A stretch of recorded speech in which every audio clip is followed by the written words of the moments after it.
guy, you've sold how many records? 28 million. And made millions and millions of dollars. Yeah. How did you end up in here?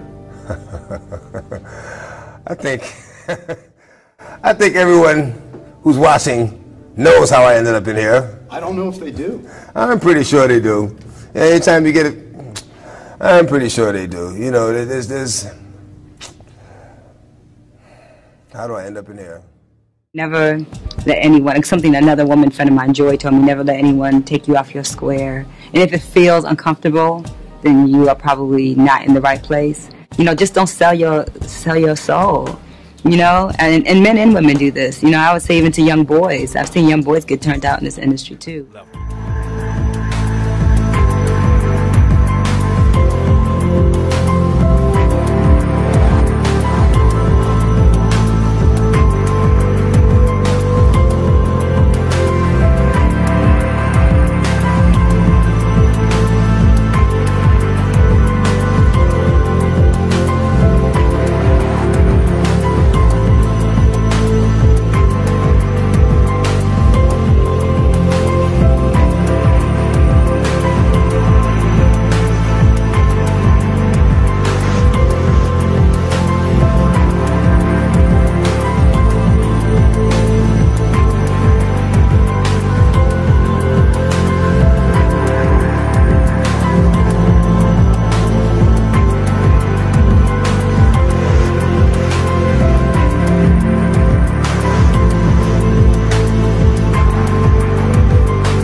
You know what I'm saying? BET, they had a nigga about to perform up there, whatever. But under the circumstances of me performing, I couldn't fuck with that shit, you know what I'm saying? Because they were trying to get a nigga to do some off-brand corner shit. I'm just not about to sell my soul for no red carpet, no publicity stuff. Yeah, you feel me? Let's do some real nigga shit right now. I gotta fuck with Supper Club, because at the end of the day, when I wake up, I know they all fuck with me and I fuck with y'all. Kendall Jenner gets vampy. Kendall keeps it goth in the Twilight-inspired shoot.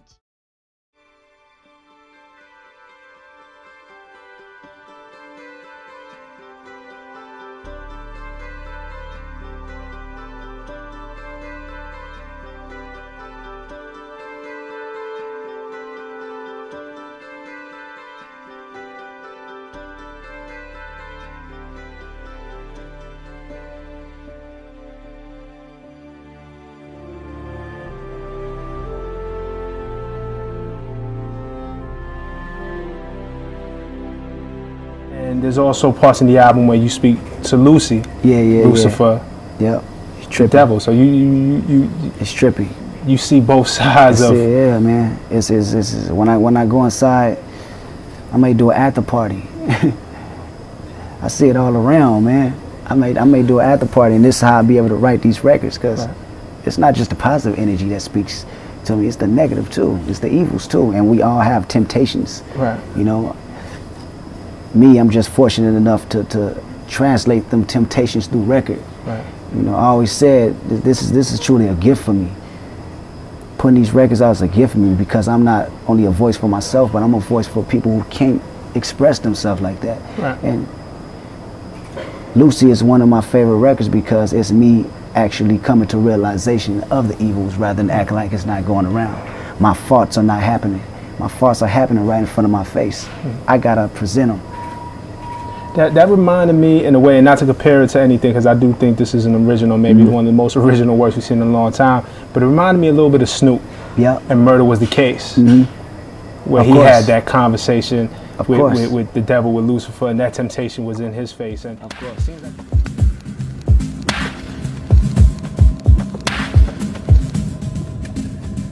Lucifer Morningstar, is that a stage name? God-given, I'm afraid. Why don't you tell me something? How did she end up dying in a hailstorm of bullets and you get away without a scratch? The benefits of immortality. What will your corrupt little organization do about this? We're done here. Someone out there needs to be punished. Stop caring. You're the devil. America's most watched network unveiled its fall primetime lineup last night, including 7 shows making their debut. Among them, the highly anticipated comedy Angel from Hell. We're never supposed to intervene in a human's life. Oh, is that some sort of angel rule? As a matter of fact, it is, yes. We're supposed to help from afar. Be subtle about things, you know, like implant an inspirational thought or nudge you towards a conditioner that would give your hair that perfect bounce. The Pantene? You're welcome. 2 stars from the upcoming series on the Sci-Fi Network, Childhood's End. Sounds interesting just from the title alone, but it's a unique series, guys. Is it kind of like a mini-series? Yeah, absolutely it is, yes. But nice. I think I like the format of it. It's you know, 3 nights in a row.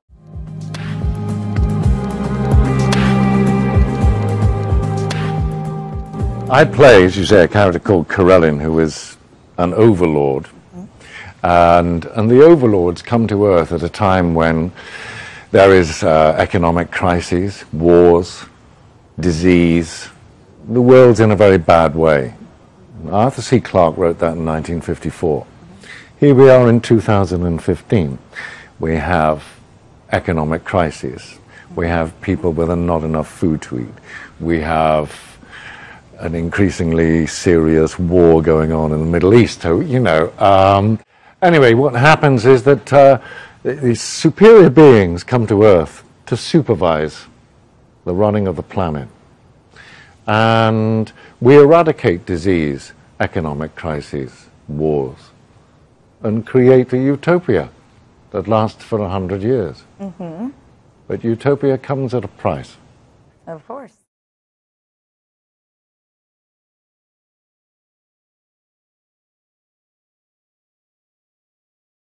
Just being in such an infrastructure like BET, and I still work in the film and television industry, and I have actors that we see on TV every day that are my friends, and I'm in their homes, and I know that they ain't got no money.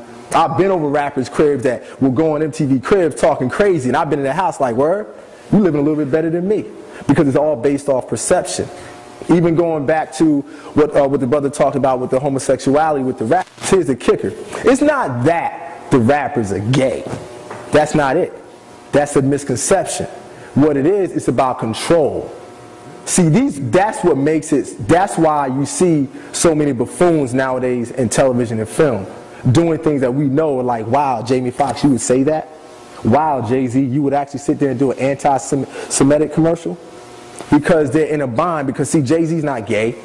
I'll use him as an example. He's not gay, but once you reach a certain level within that weapon of mass destruction, you have to give something up. There's something that you're going to give up because you got to be down with that crew. And how do I know? Because it happened to me. That is why I'm standing here talking right now. I reached a certain level in that station. I was the only producer to ever come as a new kid and create a multi-million-dollar revenue generating show. So it's not even reality television. But they understand that majority of us, whether we like it or not, are lazy as hell. On a spiritual level. We think because we work 3 jobs that, nah, I'm not lazy. But spiritually, psychologically, the masses are lazy. But the majority of us, and I know it's going to be kind of harsh, but the majority of us will never fulfill our dreams. So we'll never be in a position to say what we would or would not do. You understand what I'm saying? We'll never be in that position. Because before I got there, I would say the same thing until I got there. You understand? So I literally lived the devil taking me to the mountain and saying, you can either go to the left, you have all of this. And I was there. It was ritualistically done. The vice president sent his right-hand man to me 3 straight weekends. They do everything in 3s. But now it's time for them to introduce me to the inner workings of this monster that's created. And that's why nowadays we see people caught up on secret societies, but it ain't no secret if everybody's talking about it. As a television producer who was Dave Chappelle's stand-in, which means I did his rehearsals season 1 and 2 of Chappelle's show, I saw what happened to Dave. Dave used to give me advice all the time. And one of the key things he told me was, no matter how much money they offer you, and he said they, as he pointed to my chest, he said, never forget who you are or where you come from. And he walked away from me. And I didn't get it at the time until the nigga left. Then I said, oh. And him and Charlie Murphy would tell me the same things all the time. And then I got it. This is a war. And these cats are sorcerers. And we need to take, and I know the words magic and sorcery takes people to make you think that I'm talking about the Eastwick Chronicles or Harry Potter, but this is real. Because it's affecting our babies. So when they see all these signs visually that say, whatever has happened in urban America, as far as the perception on television and film, I was basically the fly on the wall. That's why this brother is so correct. There you go, was so correct when he says we are at war. And I know it's somewhat difficult to believe that a war can be anything other than physical, but it is.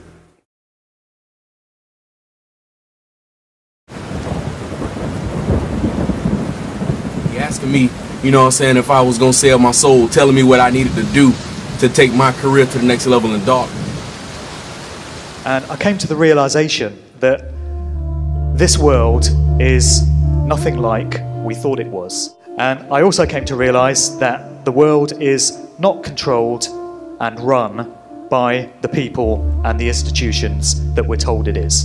The truth is very, very different. In actual fact, there are various organizations and groups working through secret society networks that over a vast period of time have come to control and manipulate pretty much every aspect of daily human life. And that absolutely includes the entertainment industry.